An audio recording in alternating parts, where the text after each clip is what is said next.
Hey guys, Toby Morrison here. Welcome to today's video. Today's video is about leaving him alone. Now, I had recently a mother email me worried for her son, and I get this quite regularly, and I've seen it a lot of times over a lot of years. And it's that constant worry of a mother. Oh my God, what's wrong with him?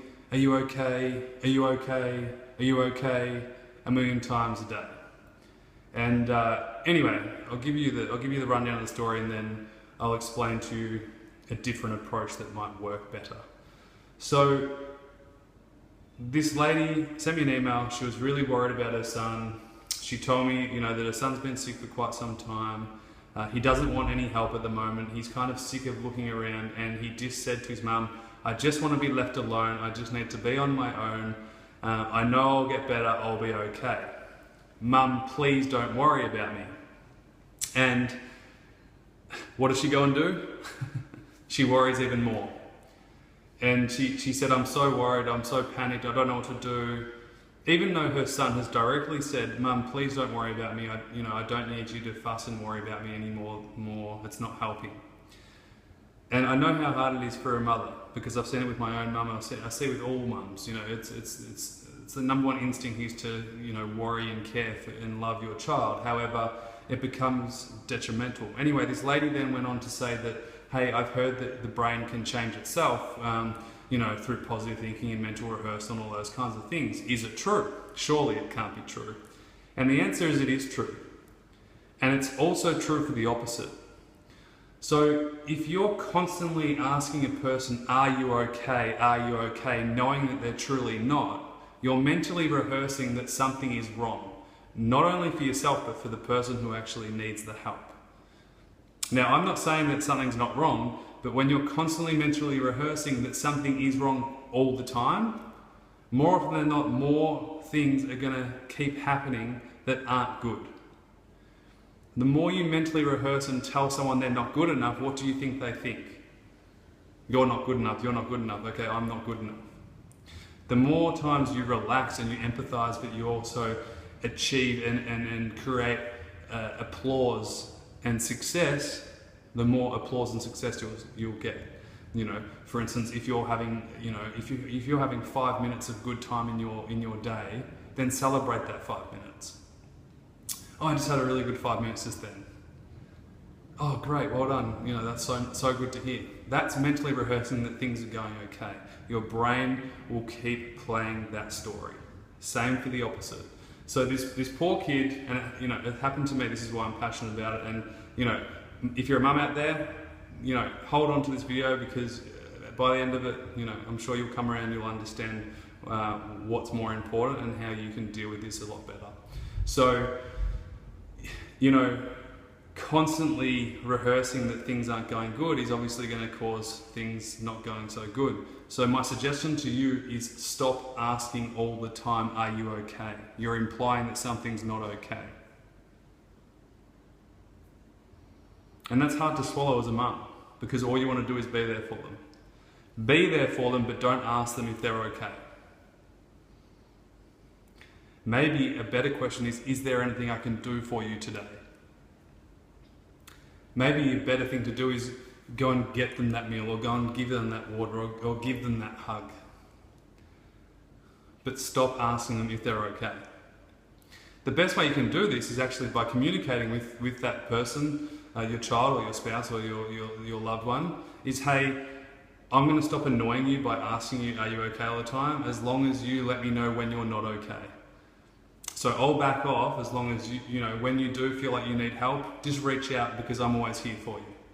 That is a much nicer way to go about things, because then, you're not creating this constant mental rehearsal that things aren't going good. Instead, you're creating separation, you're creating independency for that person to then choose when he or she needs help. This way, it'll be much better relationship together, and also solely on their own, they can deal with things in their own time and space. This guy has actually asked for more space, less help, less worry, just so he can just be. But all that's happening is this constant, "Are you okay? What's wrong? Can I help you?" And it's just causing more chaos than calm. So my suggestion, my invitation to you, if you're doing that to someone, is just back off. Be there, but back off. I remember when my family did the same to me when I was sick with chronic fatigue syndrome, and you know, I was sick. Like, you know, I didn't go to school for almost 2 years. I was in hospital for a period of time. I couldn't lift my head off the pillow for 3 months. You know, I was really sick, and it's hard for people to imagine because they see me now. I'm glowing and healthy, and you know, sometimes a little bit angry, but that's just honesty, right? We've all got good and bad sides to us. But the point is, my mum and dad used to care so much for me that they would constantly ask me, "Are you okay, son? Are you okay?" You know, and same thing like this mother, she just loved and cared for me. And I got to the point one day, I was like, "Shut up! Stop asking me if I'm okay. It makes me think that I'm not okay all the time." And it wasn't until you know, it's funny because I just stopped. I stopped that question in front of my family. I said, "Please, just don't ask me anymore." And my dad actually said, he goes, "You know what? Just when you're struggling, you need help. Just let me know, and I'll be there for you." And it was that day that I stopped mentally rehearsing to myself that I wasn't okay. And it was also, you know, when I went back to school and did 1 period per day. You know, geez, that was a bit of a struggle looking back. And people would ask me, "Am I okay? Am I okay?" And my answer would always be the same: "Oh, I'm not good. Like, I'm really sick. I'm really bad." And ironically, when I stopped going to school, when I finished school, I just passed, and the question stopped. There was no, how are you feeling any better yet? Once I finished school, I didn't see those people again for a long period of time. So it created space and time for me not to have to mentally rehearse the same old story that I was telling myself. And then I could create my own story, which was stepping into my own power, stepping into my own beliefs, and mentally rehearsing that things are going to get better. I can do this, I will do this, and I will improve. So the answer to this question is 1. Yes, mental rehearsal is really important. Your brain will attach a story and then start to believe it. So this is for physical too, right? This is not just a mind over matter thing, you know, because your mind and your body's connected. But just remember that whatever you mentally rehearse is going to come true eventually, and we can pinpoint that in all areas of our life. You look at the famous sports stars. LeBron James tattooed on his back when he was 18, "The Chosen One." LeBron James went on to be one of the best basketball players of all time, compared to Michael Jordan, who is like the ultimate. Now, before he even got to that level, he already believed and mentally rehearsed that he was the chosen one. All right. You might call it arrogant, you might call it cocky, or maybe he just had this story and he said that that's what he was going to go and do and achieve. So mental rehearsal is really important, and it doesn't matter whether it's with your health, with your lifestyle, with your business, with your relationships. Just be mindful of what you're rehearsing all the time, and can you change that story? The second thing is, you know, if you're constantly bombarding someone with worry and panic, are you doing them any good? Probably not. You know, I hope that helps.